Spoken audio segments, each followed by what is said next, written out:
Hi there, and welcome to the Alberta Update, a look at what is happening in your province. I am your host, Bruce McAllister. Thank you for being with us today. Coming up on the program, the Premier will drop by. She's had a very busy schedule of late, but we'll get her thoughts on the latest whopper of a bill from Ottawa. Minister Rebecca Schultz will be here. She'll talk in depth about Bill C-59 and the impact it'll have on the province and our energy workers. And Minister Demetrios Nicolaitis will join us. We'll talk about the new rule to keep cell phones out of the classrooms, all that and much more straight ahead on the Alberta Update. First, we say good day to the Premier, who is good enough to join us again. Premier, thank you for popping by. Hi, Bruce.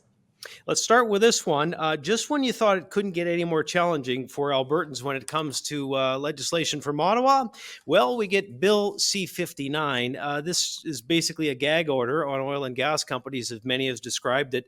Can you give us your opinion on this, and are we able to challenge it in any way? Well, I can tell you this is NDP policy. When Charlie Angus came up with the private members bill a few weeks ago, we thought it was bananas. It's some kind of deranged vendetta against our oil and gas industry.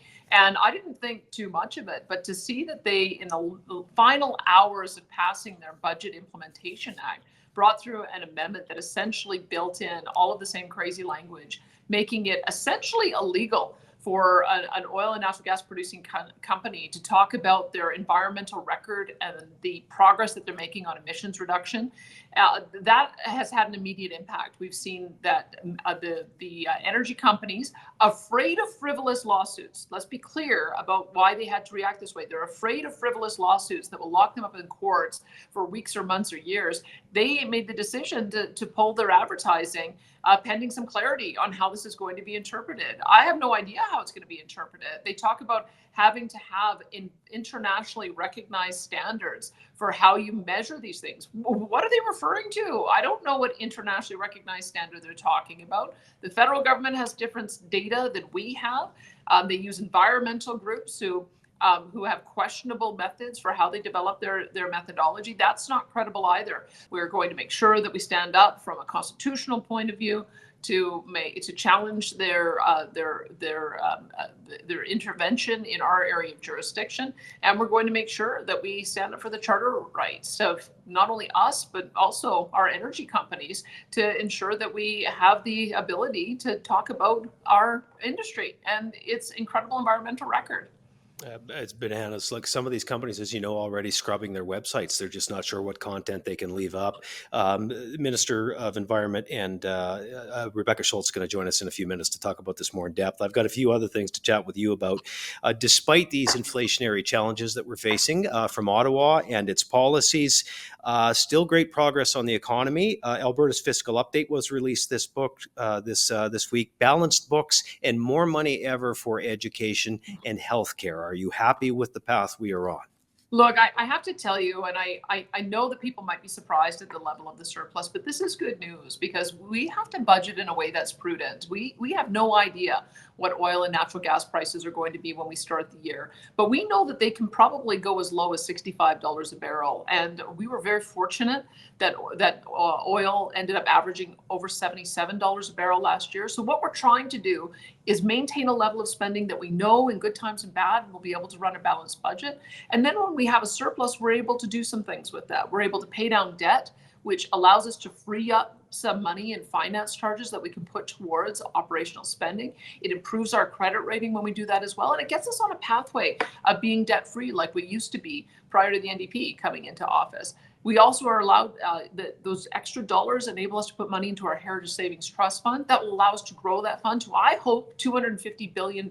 So it becomes a new source of revenue so that we can wean ourselves off that revenue roller coaster. And now we also have a few extra dollars as well that we can start putting towards some priority items. We know, for instance, that we're going to have to accelerate school construction.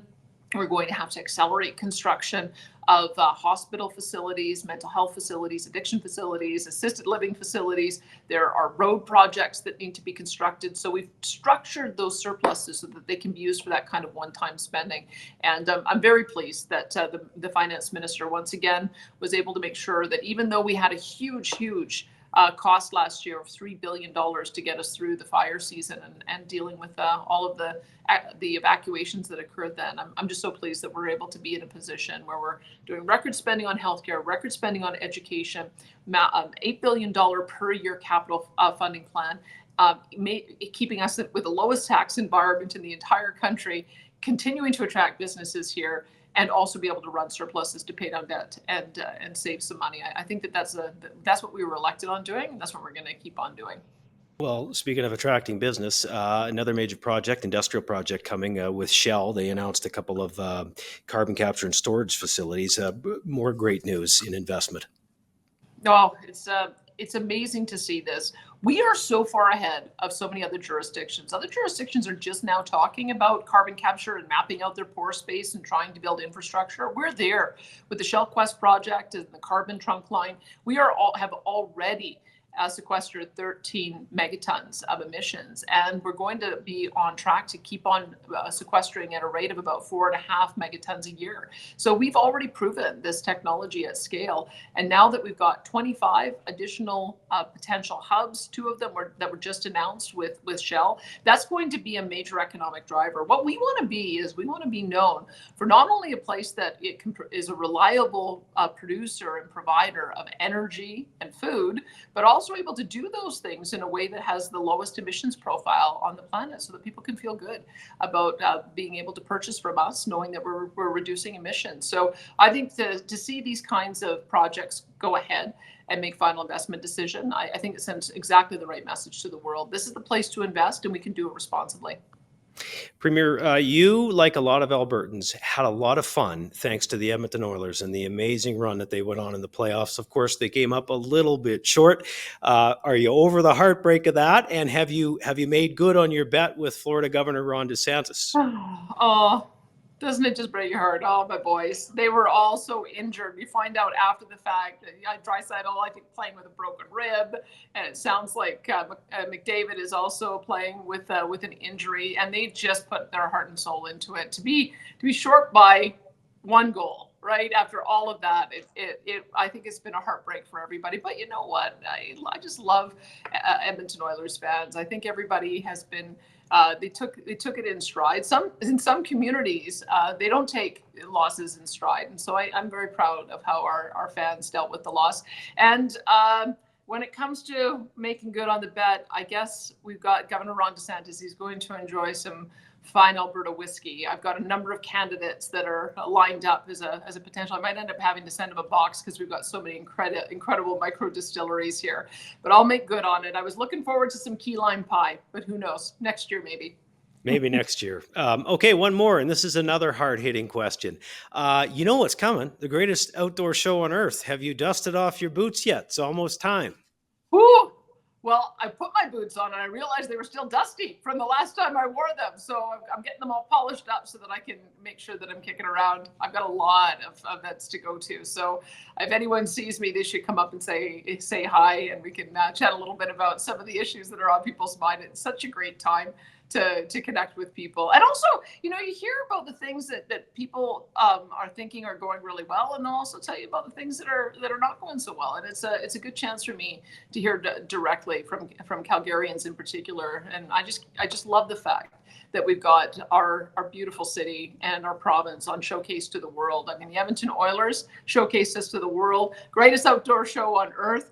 Adds to that, we've got a delegation of U.S. officials that are going to be coming to Alberta to learn a little bit more about our value proposition and what a great trading partner we are. That's been organized by our U.S. office in Washington with James Rajat. So we'll have a lot more to say about that. But we're looking forward to not only having a good time, but showing you a good time as well. I should mention, because you know this as well, Bruce, that we do the Premier's Breakfast on the first Monday of Stampede. And so maybe this is my formal invitation for everyone to come down and enjoy some bacon and some flapjacks. Come on, see us at McDougall Center. It's going to be great. And with that, we'll say Yahoo or Yeehaw if it's your preference.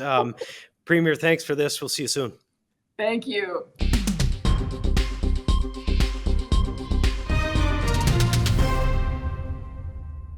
It seemed like a far-fetched idea, didn't it? But the federal government has now passed Bill C-59, which will place a gag order on Canada's energy sector. The Premier just touched on it, of course. We're going to talk to Environment and Protected Areas Minister Rebecca Schultz. Minister, before we get to our conversation, I just want to look at some of the video that you did. Here's a quick clip from the explainer that you did on this bill. Have you heard about the Liberal NDP coalition's most recent attack on our energy industry, Alberta, and our constitutional rights? Well, they've introduced a new censorship bill that allows courts to fine businesses and companies over $15 million for sharing factual information that just simply doesn't fit with their eco-radical views. Put simply, this is a gag order and an attack on freedom of speech. This sounds like it's something out of George Orwell's 1984, but it's actually happening right here in Canada, and it's led by radical anti-oil and gas activists. It builds on NDP MP Charlie Angus's motion earlier this year. He threatened fines and jail time for Canada's oil and gas industry if they tried to defend their record on the environment. Canadians from coast to coast were immediately outraged, and the bill was laughed off as just plain crazy. Until now. An amendment to Bill C-59, the federal government's budget bill, clears the way for eco-activists to sue companies who share information that they simply don't like. Okay, there it is. So my first question is, how in the world does something like this pass through Parliament? I mean, what are your thoughts? Yeah, what a great question. I mean, in your intro remarks, when you said that, the first time this was raised, it was MP Charlie Angus's private member's motion, and people laughed it off, like as if this could ever happen in Canada. That is wild. But that's exactly what happened here with the Liberal NDP coalition. They snuck this in as an amendment to Bill C-59, which essentially was a budget bill. And so there were a lot of things riding on that, including, the government. And so it snuck through with very little fanfare. And I think, some of the comments, even a Trudeau-appointed senator said, look, I don't know if we exactly understand the risks and how this is going to work, and raised concerns, and yet it was rammed through anyways. And it does have significant impacts, not just on our energy industry, though, Bruce. This is far more wide-reaching than this. I mean, when we have a federal environment minister that says we're not going to build any more roads, I think you can be sure that he's coming after transportation next. Agriculture, again, thinking we have a federal government who didn't want farmers to use fertilizer on their crops. This is going to impact many areas of our economy. All right, I want to follow up on a few things. And I just want to mention, first of all, to those of you watching, if you want to see the minister's full video, I think it was about 4 minutes long. We didn't air the full thing. You can find it on our socials for sure. It's making the rounds, and it's very good. Minister, you mentioned in the video, companies could face a $15 million fine for sharing information about emissions reduction. What impacts are we already seeing because of this? I mean, what kind of damage could be done? Yeah, here's the challenge is right away we have companies who are very concerned about the provisions in that act and what that means for them. So right now, if a group of maybe environmental activists or NGOs doesn't like a certain industry, they can question or bring forward these claims under these aspects of this bill, which then puts industry in a really tough position. In our industries, our record is a good one. It's one that we're proud of when it comes to emissions reduction, specifically in energy. I mean, as energy production is going up to meet global demand, our emissions are going down. Our overall emissions intensity, per barrel emissions, going down in the oil sands. They've gone down about 21%. Electricity emissions are down 53%. Our methane emissions are down 45%. Our record is one that we are so incredibly proud of. We talk about the work that's happening in technology and innovation. Now, any of those statements that I just shared, now a company cannot share them without great risk. And of course, companies have investors, they have shareholders. And again, there was no consultation on this. There is no clarity on what this actually looks like from a process perspective. And so, not only have we seen, I would say Pathways and the Canadian Association of Petroleum Producers, I believe EPAC had a statement on it as well. So yeah, our energy producers are in opposition to this, but so too is the Business Council of Alberta and other groups who represent a broader swath of industries, all saying, this is wildly unfair and it creates a huge amount of uncertainty. And it's going to have reporting concerns as well for these companies and in their investment reporting as well. And I mean, Canada now has said, okay, well, we're going to consult on what that looks like, but that's not very helpful after the bill has already been passed. Exactly. Look, I think the Calgary Chamber, you know better than I, but I think Deborah Edelin was making a Yes. comment about her concern as well. So, okay, what can the government do about it? What can Albertans do about it? Yeah, and I'm glad that you also mentioned the chamber. I met with them this week, and again, a wide variety of folks from different businesses saying, like, how does this happen in Canada? And so, what we're going to do, we are working with industry, and of course, we're working with Minister Amory and his department on what this looks like from our perspective. First of all, Premier has said we are going to challenge the federal government once again in court. Like, I think you see a pattern here, but we're pretty confident.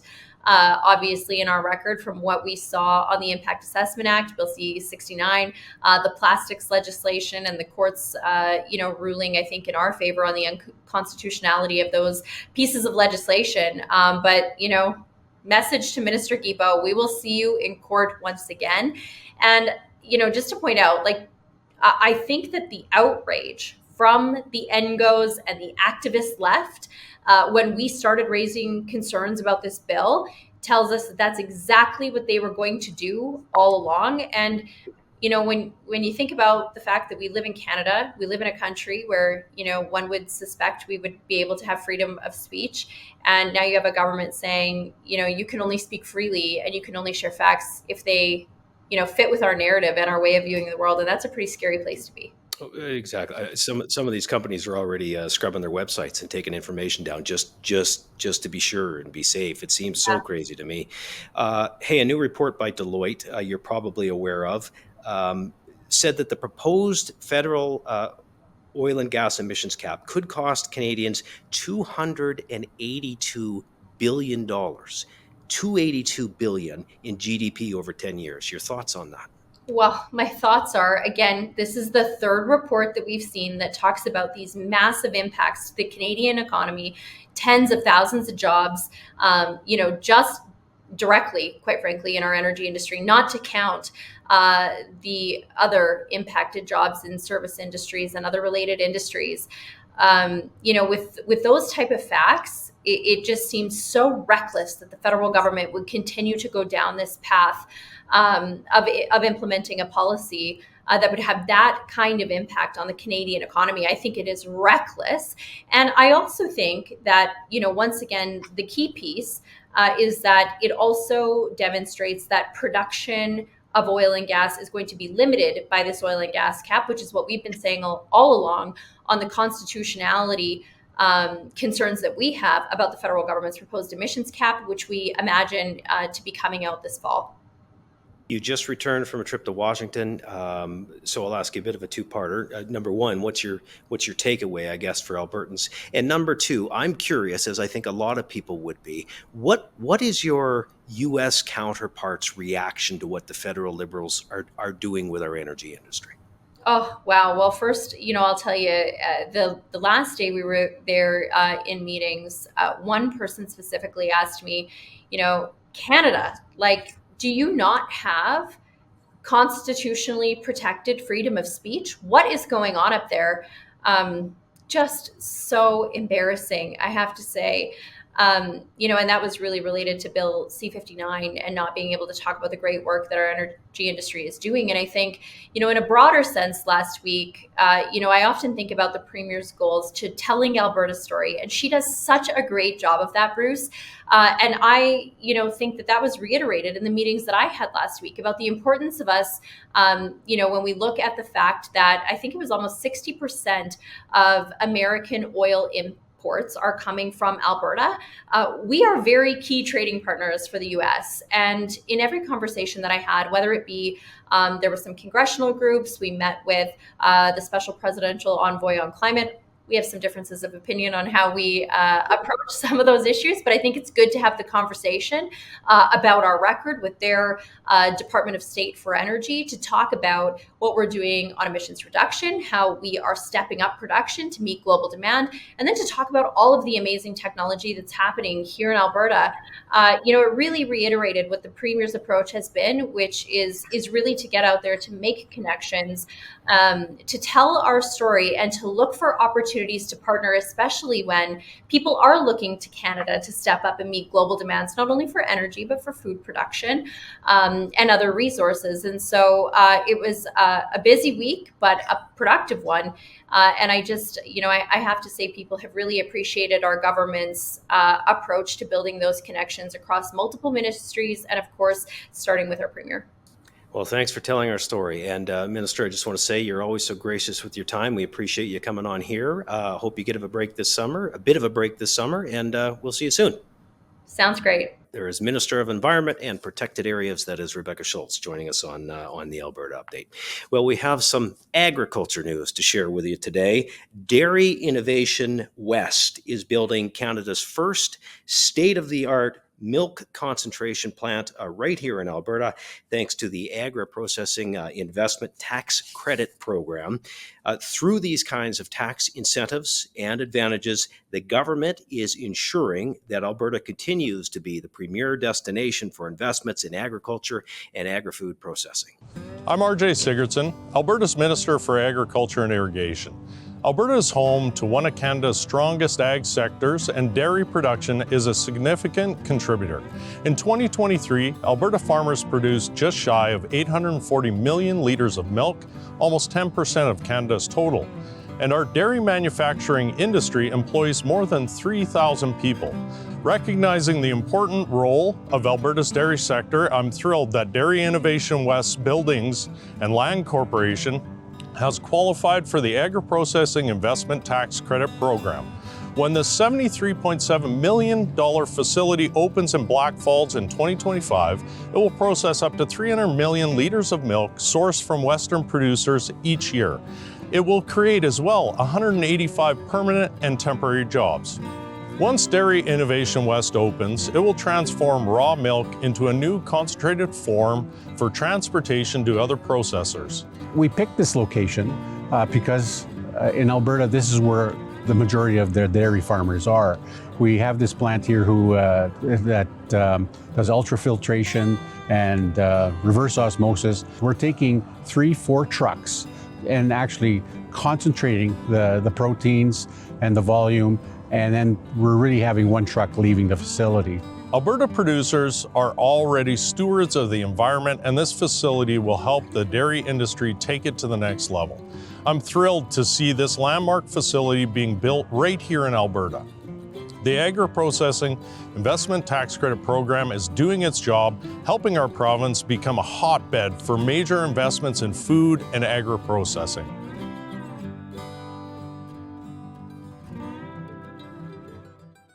Post-secondary education, we know, plays a critical role in Alberta's economy by providing students with skills needed to begin rewarding careers in high-demand fields. Lethbridge College will soon become Alberta's newest polytechnic institution. In Alberta, polytechnic status gives post-secondary institutions more opportunities to create a wide spectrum of programming to meet local needs, including degree, diploma, certificate, and apprenticeship education. This transition will enable Lethbridge College to focus on hands-on technology learning and enrich educational opportunities for people in southern Alberta. Alberta's Minister of Education, Dimitrios Nikolaitis, joins us now to talk about some big changes coming to Alberta classrooms. Good day, Minister. Good day. How are you, Bruce? I'm well, thanks. Listen, I don't know that any minister has done as many interviews as you have the last couple of weeks. Obviously, a lot of people wanted to weigh in on the big decision to take cell phones out of the classrooms. Tell us more about that decision and what it means. Yeah, absolutely. So the decision, just to summarize, is to remove cell phones from the class. So students can continue to use them during breaks and recess, before and after school, but not during class time. It's not just phones. This includes personal mobile devices, smartwatches, earbuds, and other pieces. Of course, there are exceptions. If a student needs to use it for medical purpose or for special learning needs, they're allowed to.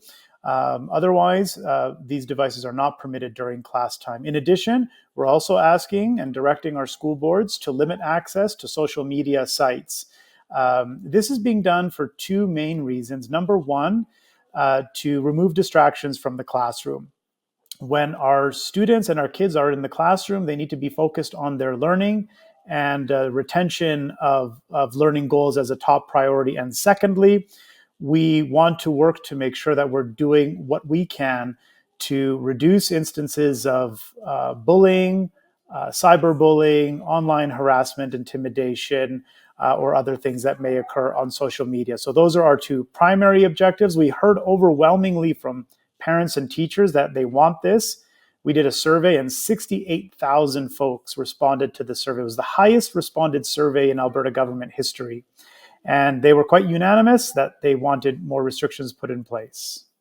Okay, let me follow up on that. And you may have just touched on it, but this stems, I guess, from your commitment. I remember you making a commitment earlier this year, and you said you were going to talk to parents, you were going to talk to teachers, education partners about the use of cell phones in the classroom. So, again, some of the numbers that led to this, it seems like it was a pretty overwhelming support to do this. Yes, there was quite overwhelming support. I talked with school boards. I have a youth council that I meet with quarterly. I talked to them about the subject throughout February, March, and April. Talked with the Alberta Teachers Association. And then again, as I mentioned, we did this survey.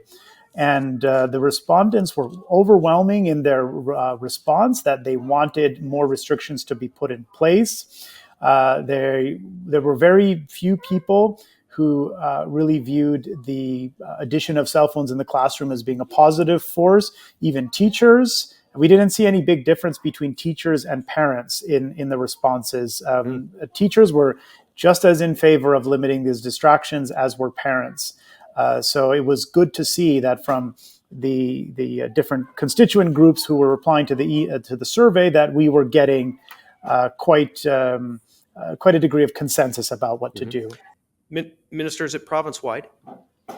Yes, the rules are province-wide, so this will affect all schools, including public, Catholic, charter, independent as well, will be province-wide. Each school board will have some autonomy and some wiggle room, primarily around enforcement, because we recognize that not every two school boards or every two school is the same. So we're giving the school boards flexibility to determine where the devices should be stored.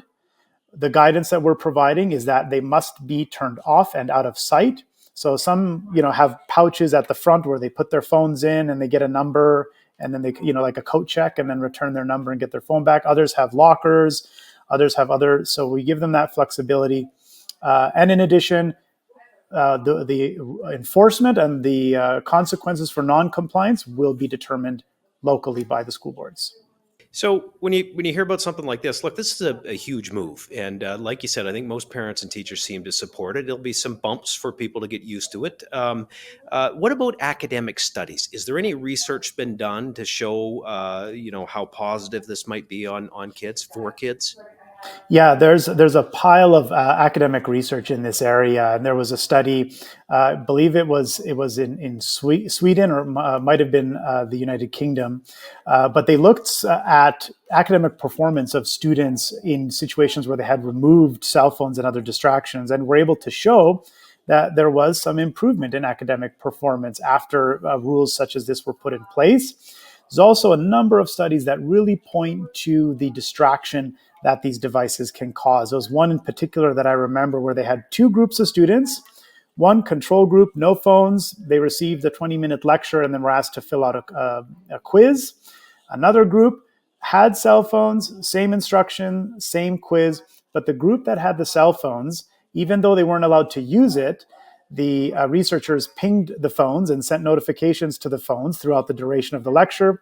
Those students, without even using the phones, just having them on their desk and the distractions, performed poorly, much more poorly than their counterparts who did not have the phones. I wonder how many people watching right now can relate to what you and I go through in a meeting when the phones are present and the pings and the beeps and the distractions. Everybody can relate these days. Hey, listen, before I let you go, it's grad season, and I'm sure you want a message to the graduates out there. Big time of the year for them. Absolutely. Yeah, would love the opportunity. Thanks, Bruce. Of course, yeah, end of school year and grad season to all of the grads. I wish you all the very best and congratulations, first and foremost, on getting to this milestone and reaching the completion of this part of your life and of your academic journey. I know there's multiple paths available to our grads, whether that's work, post-secondary, or other options. And so just want to say congratulations, and I wish you all the best. Yeah, well said. I've got one in my house this year. Excited for the USC next year. Minister, thank you for this. Thank you for your work. Enjoy the Stampede. We'll see you soon. Thanks so much. You as well, Bruce. All the best. There's the Minister of Education, Dimitrios Nikolaitis, on the Alberta Update with us today. Well, Minister of Technology and Innovation, Nate Glubish, announced a joint investment between Alberta and the federal government, which will connect 14,000 more rural Alberta households to high-speed internet. This means that more Albertans, of course, can stay connected with friends and family across government services and open the door to a wider range of economic and educational opportunities. Hi, it's Goody Hutchings, your Federal Minister of Rural Economic Development, and I'm delighted to be back in Alberta with my friend and colleague, Nate Glubish. Nate, we're here in this amazing historical site, but tell us why we're here today and what we announced. We are so excited to be announcing over $150 million investment, shared 50-50 between the province of Alberta and the government of Canada to invest in reliable high-speed internet. Over 120 communities and over 14,000 households are going to be connected to reliable internet. Nate, you hit the nail on the head because this is the equalizer for every community, no matter where you are, Indigenous, rural, remote. High-speed internet is the equalizer. It's an equalizer for economic growth, for businesses that can grow their business now and find global markets. It's yes, kids doing their homework, and yes, people working from home. It's access to virtual healthcare, which is saving governments thousands of money. And it's access in time of need, in emergencies. It's incredible, and I can't wait to see the economic growth in this area once we get these communities connected. Yeah. Well, and that's why our partnership between the Government of Alberta and the Government of Canada through the Universal Broadband Fund, with our shared commitment to deliver universal connectivity to every Albertan, no matter where they live in the province, is so important, and we can't wait to get the job done. A warning from the Minister of Service Alberta and Red Tape Reduction about a scam that is targeting Albertans. Scammers are posing as the Department of Service Alberta via text messages. Here's what you need to know. They're offering money and requesting, of course, as they always do, your personal banking information for fake refunds or for payments. If you receive one of these texts, do not click on anything. Do not click on the links. Do not provide any personal or banking information. If you receive any of these spam messages, these scam messages, you are encouraged to report it to the Canadian Anti-Fraud Centre. Well, we know Alberta has some of the most spectacular parks in the entire country. Our province takes great pride, of course, in welcoming millions of visitors to Alberta every year, and a new plan for the future of recreation and conservation in Alberta's provincial parks is in the works, and the government is asking you to weigh in. Hi, I'm Todd Lowen, Minister of Forestry and Parks, and I would like to invite Albertans to share their thoughts on a new plan for parks. Parks are for people to explore, experience, and discover. Whether you enjoy biking, camping, admiring the scenery, or other activities, provincial parks have something for everyone. As more people visit Alberta's parks and try newer recreation trends like e-scooters or comfort camping, our provincial parks system must grow and evolve. So we are creating a modernized plan for parks to help consider the impact of new technologies, support world-class visitor experiences, and conserve our parks for current and future generations. This plan will offer a long-term strategic vision for the next decade, and we want your feedback. We need a modern vision that can help develop more recreation opportunities in our parks, such as adding more camping capacity and supporting activities such as kayaking and canoeing, while increasing parks access to support our province's visitor economy in a sustainable way. A new plan will also help ensure that park policies and legislation can address challenges around demands for new and existing activities. Collecting diverse input from around the province will help us to better understand how we should be addressing key principles, including accountability, equitable access, reconciliation, and sustainability within our park system. Albertans can share their feedback on the new plan for parks by completing the online engagement survey. I encourage all Albertans to participate in this engagement to help shape the future of our provincial parks together. Visitors to Edmonton have a new attraction on the grounds of the Alberta legislature. Just in time for the Canada Day weekend, the newly rebuilt reflecting pool is ready for people to enjoy. The new water feature incorporates Alberta's natural beauty in a new landmark for generations of Albertans and Canadians to enjoy. Well, that does it for the Alberta Update this week. A look at what's happening in your province and what your government is up to. I am your host, Bruce McAllister, always pleased to bring these to you. Thank you for tuning in. You can find us on YouTube, of course, or the Premier's YouTube channel, and we always post it to the socials the day after, so you can watch it there as well. And we should let you know that we are contemplating taking a little bit of a break over the summer months to retool and refresh. And so if we indeed decide to do that with the update, we'll let you know online. You'll be able to find out if we are taking a break, but we will definitely be back in September either way. And as always, we appreciate your support. We appreciate you tuning in. Thanks for watching, and until next time, have a great day.